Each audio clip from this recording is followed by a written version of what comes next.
those guidelines, adhering to those guidelines. It's personal choice of individuals as to what to do, but if we want to talk about internal coherence, I believe that the media needs to work on internal coherence. This wonderful New York Post story, I don't think Stephen Nelson's here, but good job to the New York Post, highlights the hypocrisy of the media where this is okay, protesting, this is not okay, Trump rallies. It's really remarkable, and I think the American people have taken notice when, for instance, NBC tweets at 4:05 p.m. On June 14th, rally for Black trans lives draws packed crowd to Brooklyn Museum Plaza, seeming to be lauding the protest. And then less than an hour and a half later, they say President Trump plans to rally, but health experts are questioning that decision. CBS had a similar Kayleigh, these are protesters protesting against injustice, against racism and police brutality. This is a rally, a political rally. They're not going to be demonstrating for any kind of cause other than supporting the president. And I go back to my original question, will the White House, will the president take responsibility if there are people who catch the coronavirus and get sick? As you know, you've been to these rallies. Many of the people who go to the rallies, I've been to them too, are elderly, probably have pre-existing conditions that might put them at risk for serious complications if they catch this virus. So first, let me know, you've been to rallies, these Trump rallies. We do rally in support of something. We rally in support of the president who got us the lowest number of black unemployment in the history of our country and paychecks going up. We rally that HBCU funding for historically black colleges and universities is permanent because of President Trump. You're not answering my question. Will the president, will the White House take responsibility if people get sick? Can you answer that question? You suggested that we don't rally on behalf of anything. So let me note one more thing. We rally I said that you rally on behalf of the president. That's why you're going. We rally on behalf of criminal justice reform and the First Step Back, which President Obama and Vice President Biden talked about, but we did. And I would note this, if we want to talk about the efficacy of what we're doing, 1,300 health experts signed a letter about the protest saying, we do not condemn these gatherings, we support them as vital. So you have the health experts on one side saying this, and then all of a sudden Trump rally. You're dancing around the question. You're holding up a newspaper headline. That's very nice. Work on your internal cohesion and get back to me, Jim. Yes, please. Ms. McEnany, you have not answered the question. Will the president, will the White House... I've answered 5 of your questions. But my first question has not been answered. Will the president, will the White House take responsibility if people get sick? I said to you, we're taking precautions. Masks. So you're not going to take responsibility. Environment. Why is the president not following CDC guidance in doing that? We are doing temperature checks, hand sanitizers, masks. When you come to the rally, as if any event, you assume a personal risk. That is just what you do. When you go to a baseball game, you assume a risk. That's part of life. It's the personal decision of Americans as to whether to go to the rally or whether not to go to the rally. But I would note that this concern for the rallies has been largely absent when it came to the protesters. People really note when CBS says thousands participate in a rally and a silent march for black trans lives, and then this was more than an hour and a half later, President Trump moving ahead with the rally, serious risk of spreading coronavirus. It's really inconsistent. The media seems to not be interested in health so much as ideology behind certain events. So, for instance, you go and the lockdown protesters were widely condemned by the media who were protesting the lockdown, but then all of a sudden this protest for Black Lives Matter is lauded. It makes no sense. Ideology is driving the line of questioning in many of these cases, when it should be, if you're focused on science, you should be out there asking these same questions about Kayleigh, public health officials. So 5 years ago today, 9 innocent parishioners of a historically black church were killed during an evening Bible study in Charleston, South Carolina.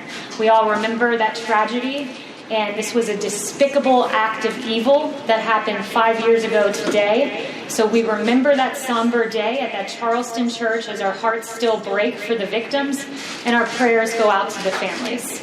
Yesterday, President Trump led and brought our nation together behind real, meaningful, substantial change to ensure that we have safe streets and safe policing. Part of that was having an incentive structure to implement the highest professional standards in our police departments through an accreditation process. This accreditation entails making sure you have de-escalation practices in place, use of force tactics in place. Part of that is prohibiting chokeholds, except in the event where lethal force is used. It also incentivizes information sharing and makes sure that if you have an officer who's had multiple uses of excessive force, that information is sent to a national database. And then finally, another prong of this was having co-responders who are experts in mental health going alongside law enforcement, because we know our law enforcement officials often have to deal with mental health, homelessness, and addiction, and having a co-responder who is an expert in this process will go a long way. This is progress, it's tangible action, and it's solutions. And today, Senator Tim Scott said, this is not a binary choice between supporting police officers and between supporting victims of grave injustices like George Floyd. It's not a binary choice. There are not sides here. This is about America coming together. This is about human decency, and this is about justice. And when we see injustices, we recognize them. As President Trump said yesterday, all children deserve equal opportunity because we are all made equal by God. That is so true. First, let me point out that I have sat across from a police officer family that lost their loved one. I saw a little girl named Charlie who will forever grow up without a father, who will forever grow up without a father for prom, for the father-daughter dance. And it was heartbreaking to know that she lost her father, who was a valiant hero. But yesterday, I sat across from families who lost their loved ones in mass instances of injustice. And it was heartbreaking to hear their stories. It was a real tragedy. It was a tearful moment. It was an emotional moment. And it's one that the president, when I asked him in the Oval Office about afterwards, he said this: I love those families. I want to help those families. And President Trump means that, because this is about humanity. That is ultimately what this is about. And Senator Scott shared a very beautiful Bible verse with those families yesterday, and I just want to read it here to close. Romans 8:28, and we know that in all things God works for the good of those who love him, who have been called according to his purpose. He shared that Bible verse with those families, and it was particularly meaningful to me, and I think to the families as well. And with that, I'll take questions. First of all, you do a great job dealing with that feedback. I know that's not very mixed-minded. It's the worst. Thank you. All right. So the Trump administration, the Trump Justice Department, has appointed 6 U.S. attorneys to examine the actions of the president's political adversaries, but they've only opened one federal investigation into systemic bias in policing. So my question to you is, why are so many resources being allocated to make sure the president and his allies were treated fairly by law enforcement and not the same for millions of Black Americans? So I think you're comparing two things that it's not accurate to compare on the level of the number of Justice Department investigations. Looking into. First, we all know that this administration was dragged 4 years through a bogus investigation founded upon a dossier full of lies funded by Hillary Clinton and the Democrats. It was an injustice to the American people who elected President Trump as President of the United States, who was then bogged down by an investigation which ended up with 2 words: no collusion. But there were convictions, there were guilty pleas. That's the first part of your question. But as to the second part, this president's taken real, tangible, concrete action on the issue of policing. We saw that yesterday. Guess who hasn't led? Democrats. They've engaged in meaningless symbolism, as we saw them, kneeling for minutes on end. But this president isn't about gestures. It's not about symbolism. It's about action. It's about making sure someone like George Floyd never dies in that manner ever again. You mentioned racial bias yesterday, nor does that executive order.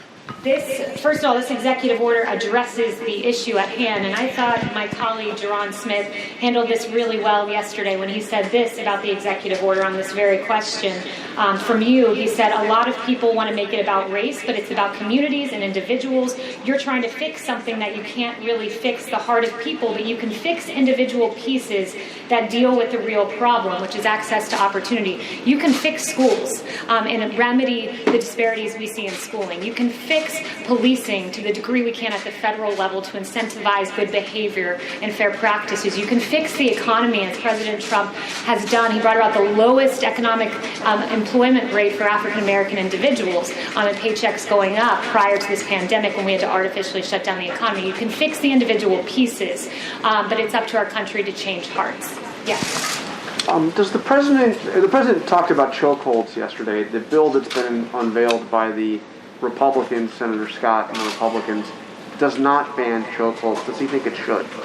The president is fully in support of the Scott bill. They are working closely on that, and our EO puts an end to that or incentivizes through the accreditation process to put an end to chokeholds unless there is lethal force used. We fully support the Scott bill and every element of it, and one thing I would note about the Scott bill is for years we've tried to make lynching a federal crime in this country, and the Scott bill doesn't. It's a great bill. It's more great action from Republicans, and we hope we can have bipartisan support. But to be clear, the executive order does not ban chokeholds, and you can't actually do that, I don't believe, through an executive order.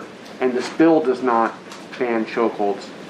Does the president think that chokeholds simply should be banned? So what I have from the Justice Act here is that this will also end the practice of utilizing chokeholds, and I would underscore the executive order does that through an incentivizing process. So we've done what we can, and we'll continue to do more, and we'll continue to work with the Scott bill, and there might be amendments to it, there might not, but we want to see this come to fruition. Because it does incentives, doesn't actually ban the practice. It encourages, but it does not actually ban the practice. Yes, Which well, is that what is, the Democrats we're want. incentivizing to ban chokeholds unless in the case of where lethal force is used. That's the process that we're using, and I'll tell you this, it's a much better process than the Democrats, who so far have offered nothing, except a lot of bad ideas about this that would ultimately, I would note, defund the police department. Yes.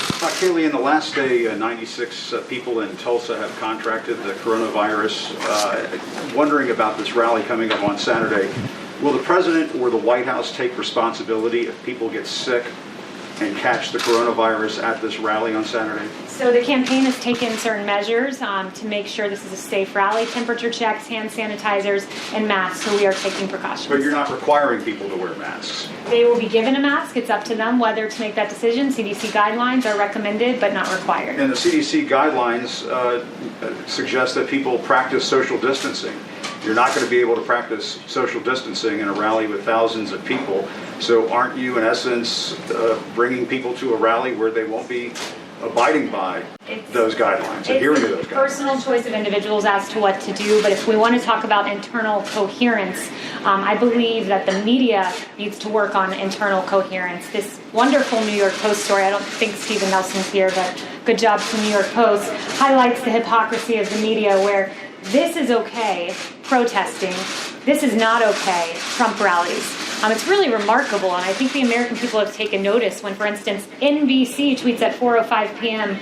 On June 14th, rally for Black trans lives draws packed crowd to Brooklyn Museum Plaza, seeming to be lauding the protest. And then less than an hour and a half later, they say President Trump plans to rally, but health experts are questioning that decision. CBS had a similar logically inconsistent. These are protesters protesting against injustice, against racism and police brutality. This is a rally, a political rally. They're not going to be demonstrating for any kind of cause other than supporting the president. And I go back to my original question, will the White House, will the president take responsibility if there are people who catch the coronavirus and get sick? As you know, you've been to these rallies. Many of the people who go to the rallies, I've been to them too, are elderly, probably have pre-existing conditions that might put them at risk for serious complications if they catch this virus. So first, let me know, you've been to rallies, these Trump rallies. We do rally in support of something. We rally in support of the president who got us the lowest number of black unemployment in the history of our country and paychecks going up. We rally that HBCU funding for historically black colleges and universities is permanent because of President Trump. You're not answering my question. Will the president, will the White House take responsibility if people get sick? Can you answer that question? You suggested that we don't rally on behalf of anything. So let me note one more thing. We rally on behalf of... I said that you rally on behalf of the president. That's why you're going. We rally on behalf of criminal justice reform and the First Step Act, which President Obama and Vice President Biden talked about, but we did. And I would note this, if we want to talk about the efficacy of what we're doing, 1,300 health experts signed a letter about the protest saying, we do not condemn these gatherings, we support them as vital. So you have the health experts on one side saying this, and then all of a sudden a Trump rally is You're dancing around the question. You're holding up a newspaper headline. That's very nice. Work on your internal cohesion and get back to me, Jim.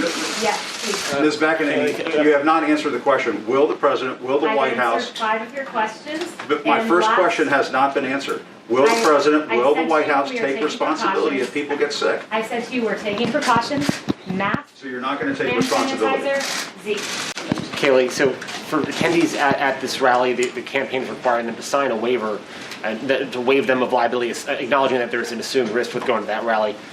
Does not the president have some responsibility himself to ensure, to set an example for the nation to stop, to prevent these larger gatherings or ensuring social distancing, so that the American people and people around the world, for that matter, follow his example and preserve the most safe environment? Why is the president not following CDC guidance in doing that?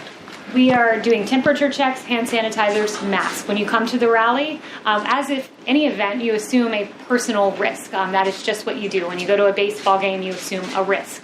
That's part of life. It's the personal decision of Americans as to whether to go to the rally or whether not to go to the rally. But I would note that this concern for the rallies has been largely absent when it came to the protesters. People really note when CBS says thousands participate in a rally and a silent march for Black trans lives, and then this was more than an hour and a half later, President Trump moving ahead with the rally, serious risk of spreading coronavirus. It's really inconsistent. The media seems to not be interested in health so much as ideology behind certain events. So, for instance, you go and the lockdown protesters were widely condemned by the media who were protesting the lockdown, but then all of a sudden this protest for Black Lives Matter is lauded. It makes no sense. Ideology is driving the line of questioning in many of these cases, when it should be, if you're focused on science, you should be out there asking these same questions about Kayleigh, public health officials here, local officials, mayors in many of the cities where there have been protests, have encouraged those who attended those large gatherings and others to get tested 4 or 5 days after their attendance at the event. Does the president want attendees at his own rally on Saturday to get tested 4 or 5 days later to make sure that they didn't get the virus there, and who should they inform if they do come down with the virus after the rally? It's their personal decision as to whether they want to get tested after, but I'd note testing capability is thanks to President Trump. 23.7 million people tested in this country so far. That's an extraordinary number. So testing's out there and available if someone chooses to do that. Just one more, excuse me. Has the White House been monitoring this outbreak of violence between Indian and Chinese troops, and does the White House have any reaction? Is the president getting on the phone and talking to the relevant countries there? So the president is aware of it. We're monitoring the situation between Indian and Chinese forces along the line of actual control in eastern Ladakh. So we've seen that the Indian Army statement that 20 Indian soldiers died as a result of the confrontation today, and we extend our deepest condolences on that.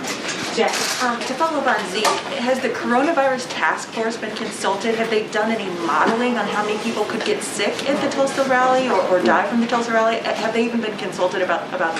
The coronavirus task force, they're meeting today. I would first point that out. They meet regularly and they monitor the whole country. So they don't zone in on a Trump rally. They zone in on the whole country and analyze it through a database lens. So they haven't specifically done modeling on the rally? They look at the entirety of the country. That would include the state of Oklahoma, but they look at all 50 states in close consultation with governors. Jay Powell this morning, the Fed chairman, Jay Powell this morning said that he thinks it would be appropriate for there to be more federal stimulus. Does the White House have any comment on his comments? It's something that's being looked at, of course, of phase 4. No announcements on what those elements would be, and wouldn't want to get out ahead of the president. But I would note that this economy is robust and growing and coming back stronger than anyone could think from this because of the president. I mean, you look at retail sales surging 17.7%, unemployment insurance weekly claims falling.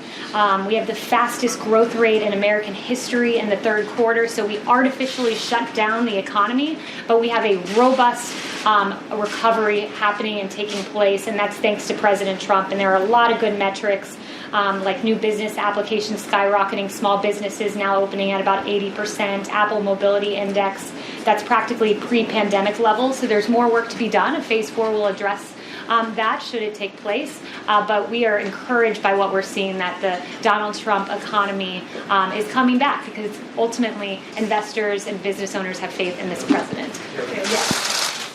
Jeff. Thank you, Kayleigh. You mentioned testing just now, and the president has also both been tweeting and saying publicly on Monday that if the country just stopped testing, that there would be no or virtually no cases left. That doesn't make sense. Can you explain what he means by that? Yeah, it's entirely logical. When you do more testing, you identify more cases. Countries that don't do as much testing don't identify the same number of cases. I mean, it's pretty logical. exactly what he said. Okay, so it's about identifying that, because he seemed to suggest that if we weren't testing, then those cases wouldn't exist. Is that just a misunderstanding? That was not at all what he was saying. He was saying when you test, you end up identifying more cases, and we've tested 23.7 million people, positivity rate of 5.9%. So we are in a good place when it comes to testing. And just along those same lines, the Vice President today wrote an op-ed, I believe, in the Wall Street Journal, playing down the prospects of a second wave. Is the White House just confident that there's not going to be a second wave of the coronavirus? The White House is confident that we have enough testing to identify asymptomatic individuals, that we have therapeutics that are promising, that we are working on a vaccine with Project Warp Speed that we hope will be there by the end of the year, and we think will be, and we have a robust public-private partnership that has shored up America's supply chain. So we are in a good place, and that's what the Vice President was noting. John. Thanks a lot, Kayleigh. Two subjects. The first question has to do with the lawsuit that was filed against John Bolton, the former National Security Advisor, by the Department of Justice yesterday. The DOJ did not file a lawsuit against Simon & Schuster, nor did it file an injunction against the publisher. Why not? Do you still expect this book to hit bookstores, to be on Amazon, to be available for people to read on the 23rd of this month? So that, as to why they went down that particular path, that's a question for DOJ. But what I would note is this book is full of classified information, which is inexcusable. Former National Security Advisor John Bolton should know all too well that it's unacceptable to have highly classified information from the government of the United States in a book that will be published. It's unacceptable. It has not gone through the review process, and that's where we currently stand. And I'd refer you back to Barr's comment on this, which is we don't believe that Bolton went through that process. It hasn't been completed, the process, and therefore he is in violation of that agreement. That was part of his quote from Monday. On the other subject, the executive order the president signed yesterday, during that event, in his comments, he acknowledged that there are indeed bad police officers. Is the president opposed to the idea of removing qualified immunity for police officers, even bad police officers? Yeah, so qualified immunity, let me note, is a total and complete non-starter. What qualified immunity would do is it would really enable the police in this country to do their job. That's in the Democrat bill, and I'd argue this. Democrats, they say defund the police, defund the police. We hear that from Congresswoman Ocasio-Cortez and Congresswoman Omar and others. Well, what does the Democrat bill do? By removing qualified immunity, what you're essentially doing is not allowing police to do their job. There would be a decrease in policing in this country. Our streets would not be safe. What President Trump has done is worked with law enforcement to improve law enforcement, to ensure that the bad cops that exist are pushed out of the system. The overwhelming majority of cops are good, so we've got to address the handful that are bad, and that's what the president's order has done. But taking away qualified immunity would make the streets of this country a whole lot less secure. Just look at what happened when we didn't have ample law enforcement out on Lafayette Square. A church burned and multiple officers injured. So how do you handle a situation, Kayleigh, of a bad police officer hiding behind the shield of qualified immunity? Look, I would note that also the court has litigated this pretty strongly. It's been adjudicated. The Harlow court, in that decision, Harlow, the Supreme Court, talked about achieving a balance between allowing victims to hold officials accountable while also minimizing the social cost to the whole, the cost of police officers, for example, pulling back. So the Supreme Court has litigated this for decades and has approached what they think is the appropriate balance with qualified immunity. And I think it would go a long way just doing what the president did yesterday, having that national database of offenders, so we ensure that a police officer doesn't leave one department and then go to another. Francesca. Thank you, Kayleigh. You outlined the White House's position on qualified immunity, defunding the police, but you also said earlier that the Democratic bill is full of bad ideas. What are the other quote-unquote bad ideas besides those two that the president would not sign a policing bill if they wound up in the final version? So one of the things the bill does is it undermines due process. The Democrat bill would undermine the due process rights of every officer by making pending and unsubstantial allegations available to the public, causing reputational damage based on allegations alone. That's a really good example, because what our database does is once a claim has been adjudicated, we know something was done wrong, it goes into a database that remains private. It protects privacy of the officers, but it is utilized to ensure that officer does not get to go to another department. What the Democrat bill would do is someone submits an allegation, well, we're going to violate the due process rights of this officer and put it into a system. We have to balance everything in this situation, making sure our good, hardworking, overwhelmingly good police officers are able to do their job, but ensuring that we do not have victims like the victims I heard about yesterday and the excruciating, painful, devastating stories of their sisters, of their mothers, and of their fathers. Sorry, one other question on that and something else. So you're saying those are the three? That's it? There's a number of things, but those are the ones that I've listed out so far. But there's a number of policies. And on the president's rallies, he has also said that he has rallies on the books in North Carolina and also Florida, two states that have seen recent spikes in coronavirus. Who told the president that it would be safe to have rallies in states that are seeing spikes right now? We are confident that there are embers out there that exist that will be able to put out those embers. Florida has a great governor. He's done a great job so far. We work closely with Governor DeSantis, and we believe that we will be at a safe place. Who said it was safe? Yes. Kayleigh, Justice Gorsuch's decision from the Supreme Court this week against anti-LGBT discrimination was focused on employment civil rights law, but also had implications on housing, health care. How does the president want to see this implemented? Does he want it implemented as extensively or as narrowly as possible? So what the president says is he's read the decision, they've ruled, we live with the decision, and we live with the decision of the Supreme Court. So that's where he stands currently. And in terms of how it's implemented, DOJ will lead the multi-agency effort to help provide certainty to the regulated parties. I understand DOJ's role, but the president also has the opportunity to express his opinion and to lead, much like President Obama in 2013, said he hoped the marriage decision from the Supreme Court would be implemented as extensively as possible. What is President Trump's view on the appropriate scope of the Gorsuch decision? So DOJ will be guiding that entirely, so I will leave that to DOJ. Will the president have any conversations with DOJ about the implementation of the Gorsuch decision? Not that I'm aware of. He might have had one I don't know about, but not that I'm aware of.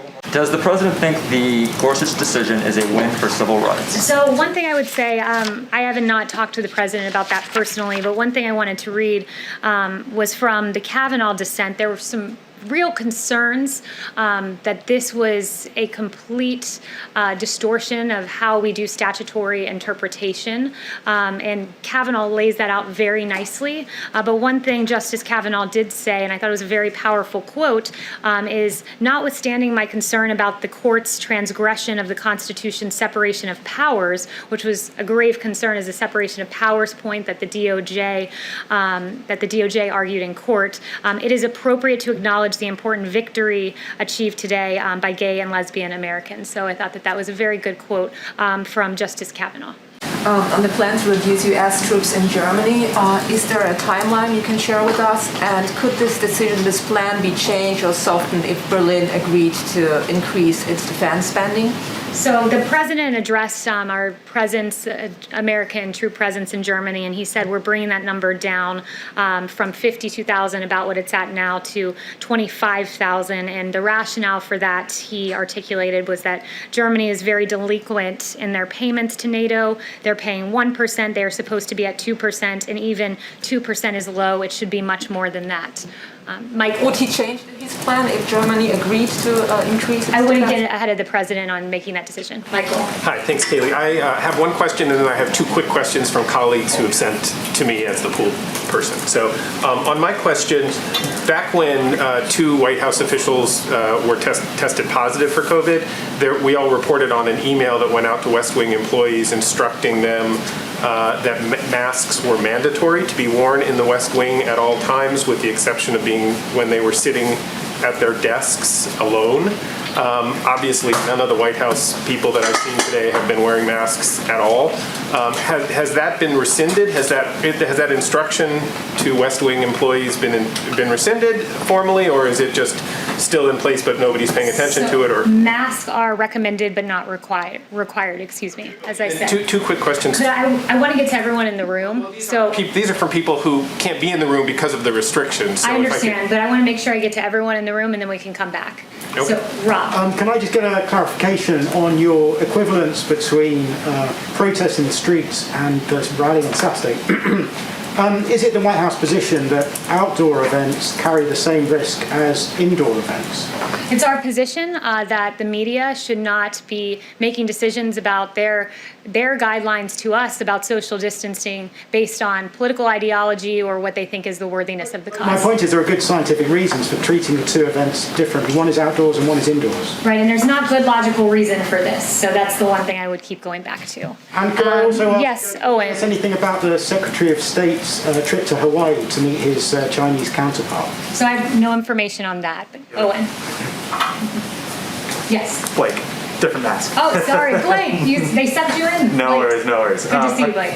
You too. A couple on the economic front. Earlier this month in Maine, the president was talking about Maine lobster, and he said the following. He said, if the European Union doesn't drop that tariff immediately, we're going to put a tariff on their cars, which will be equivalent. Can you give us an update on that? What is immediately, what is the status of potential tariffs on EU autos? I haven't inquired about that today, but I will inquire about that, and I'll try to get back to you before 5 if that works. And secondly, an infrastructure bill. Can you just sort of give us a broad outline of what the administration wants to see? Is that a reauthorization of the highway bill that comes up at the end of the year? Is that added on to a potential phase 4 stimulus? What does the administration, what does the White House want as it relates to Yeah, I don't infrastructure? want to get ahead of the administration on our official plans for that. Infrastructure is something we've talked about for a long time, and it's something that we think that we could find common ground on, but it's up to Democrats to really come to us and make that happen. It's been mentioned as potentially a phase 4, but that's not in stone, but that has been mentioned. No formalized plans, though, on where infrastructure stands. Is that $1 trillion? Is it $1 trillion? We don't have a number on that right now. Yes. On the Tulsa rally, can you give us a sense of which health experts the campaign and the White House consulted before deciding to hold it? Did anyone talk to the CDC about whether it would be a good idea? Look, we are taking every single safety precaution that we can. And again, I would note this is probably question number 10 on rallies. And while we appreciate the great concern for our rally goers, you should exhibit that same concern for the protesters who are out there who are not socially distancing in many cases and not wearing masks. Chanel. Thank you, Kayleigh. Going back to the international front on China and India, you just mentioned that the administration is monitoring the situation, but the president has mentioned that he would be willing to mediate the conflict between China and India now. If he were to do so, what does that look like? Does that look like a one-on-one conversation? Does that mean bringing the two leaders together? Has the president indicated what mediation looks like for China and India? So again, no formal plans on that beyond what I already said, and expressing our absolute condolences to the Indian soldiers that died as a result of today's confrontation. We extend our deepest condolences there. And I would note just that during the phone call on June 2nd of this year that President Trump had with Prime Minister Modi, they did discuss the situation on the India-China border. On the relationship between President Trump and President Xi, the Chinese forces have been moving thousands of troops to that region. That it doesn't seem like that region is going to see de-escalation anytime soon. If you were to characterize President Trump's relationship with President Xi today, would you venture into that realm? I would just say what the president has said before, that he is really appalled at the fact that the coronavirus came out of China. They weren't allowing flights into China, but were allowing flights out. They slow-walked information. The WHO seemed to partner with China in slow-walking that information about asymptomatic spread. So that is an appalling state of events, and the president is very upset by that action of China, or inaction in some cases, I should say. Thank you all very much. I hope you have a great rest of the day, and I hope we start seeing more consistent headlines. Thanks very much.